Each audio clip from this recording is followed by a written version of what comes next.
tidak lagi waktunya bagi MPR untuk berpikir atau membahas bertele-tele bahwa ini akan dibahas atau tidak dan nanti ujungnya itu tetap dilantik, ya.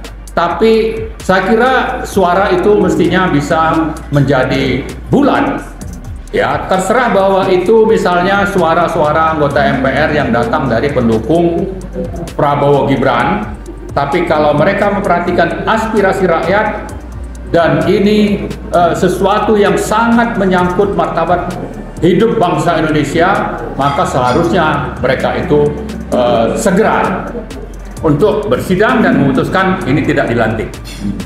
Dan yang terakhir saya ingin sampaikan bahwa seandainya tetap dilantik, ya, seandainya MPR tetap melantik, mereka MPR dan rakyat perlu mencatat bahwa kita akan melanjutkan tuntutan kalau sudah dilantik supaya pemecatan Gibran itu tetap dilakukan melalui proses pemakzulan yang diatur dalam Undang-Undang Dasar, terutama di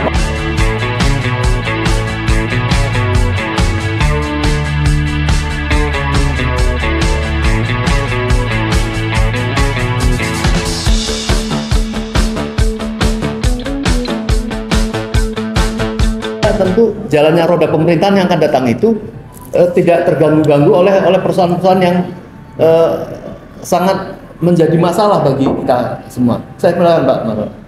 Ya, makasih Om Lim. Assalamualaikum warahmatullahi wabarakatuh. Waalaikumsalam. Alhamdulillah bil alamin, Allahumma sholli ala sayyidina Muhammad. Jadi judul acara kita hari ini, rakyat menolak pelantikan Gibran menjadi Wakil Presiden Republik Indonesia. Nah, penolakan ini tidak sekedar penolakan tanpa dasar, lebih karena emosi perlawanan dan sebagainya, tapi justru karena melihat kepada fakta di lapangan di satu sisi, lalu aturan main bernegara di sisi lain, bahwa negara ini adalah negara hukum, maka bicara tentang adanya pelanggaran itu dilihat apa yang dilanggar dan delik apa yang dilanggar seperti itu, lalu dari situ nanti harus ada keputusan yang diambil. Nah, lembaga-lembaga yang mengambil keputusan ini bisa saja memang lembaga-lembaga yudikatif seperti MK maupun Mahkamah Agung misalnya, atau pengadilan berbagai tingkat, apakah PN atau sampai ke MA tadi. Tapi selain itu juga bisa melalui lembaga politik seperti DPR, MPR, dan DPD. Nah, saya kira tidak harus terpaku bahwa ini harus di lembaga yudikatif misalnya. Lembaga politik seperti MPR pun saya kira eligible untuk melakukan proses terhadap adanya hal-hal yang melanggar hukum tadi. Nah, karena itu kalau kita melihat misalnya objek yang memang menjadi pembahasan kita hari ini, yaitu bahwa Gibran itu memang tidak qualified karena adanya pelanggaran aturan, tapi juga karena secara individual, personal itu punya masalah. Ada masalah cacat moral, ada masalah cacat mental. Dan itu diatur kalau cacat moral seperti apa, cacat mental seperti apa. Seperti tadi yang disebutkan Pak Rizal, yaitu kalau bicara secara hukum ada cacat moral misalnya melakukan perbuatan tercela, maka ini menurut Undang-Undang Pemilu tadi yang disebutkan nomor 7 2017 pasal 169J memang tidak layak dilantik. Oke, sudah terlanjur lolos, tapi kalau bisa dibuktikan memang moralnya cacat, ya saya kira kita tidak boleh membiarkan ini terjadi untuk akhirnya dilantik juga. Itu satu hal yang sangat penting ya. Jadi kita bicara tentang aturan main. Tapi juga MPR itu adalah lembaga politik yang harus memperhatikan aspirasi rakyat. Mereka baru dilantik tanggal 1 Oktober beberapa hari yang lalu. Dan mereka terpilih karena adanya proses politik. Ada yang namanya pemilu. Tidak ada yang tiba-tiba muncul ditunjuk oleh presiden atau kelompok tertentu untuk jadi anggota DPR atau MPR atau DPD. Tapi mereka dipilih rakyat. Nah, sekarang dengarkanlah aspirasi rakyat itu, bahwa rakyat ini sekarang menuntut orang yang cacat moral, cacat mental ini tidak layak untuk dilantik. Sehingga kita tidak perlu menunggu misalnya dilantik dulu baru nanti dijalankan proses yang diatur dalam konstitusi, yaitu melalui pasal 7A, 7B dan seterusnya. Jangan seperti itu. Kita harusnya efisien, tapi yang lebih penting bahwa ini ada masalah moral, tapi ada aturan yang diatur dalam berbagai undang-undang ataupun konstitusi, tapi juga ada aturan main, yaitu melalui demokrasi yang menghasilkan pemilu dan orangnya itu sudah diangkat. Jadi proses politiknya saya kira juga harus diterapkan. Bukan cuma masalah yudikatif, tapi ini masalah politik dan rakyat barusan bersuara, maka suara rakyat ini harus diperhatikan oleh MPR untuk segera membatalkan. Adakan sidang, ya rakyat nanti akan berbondong-bondong. Saya kira ini yang kita lakukan hari ini adalah awal dari disampaikannya aspirasi rakyat untuk tidak dilanjutkannya pelantikan Gibran oleh MPR tanggal 20 Oktober nanti. Sebetulnya suara-suara yang menuntut ini sudah tersebar di mana-mana. Cuma memang belum menyatu untuk disampaikan ke MPR.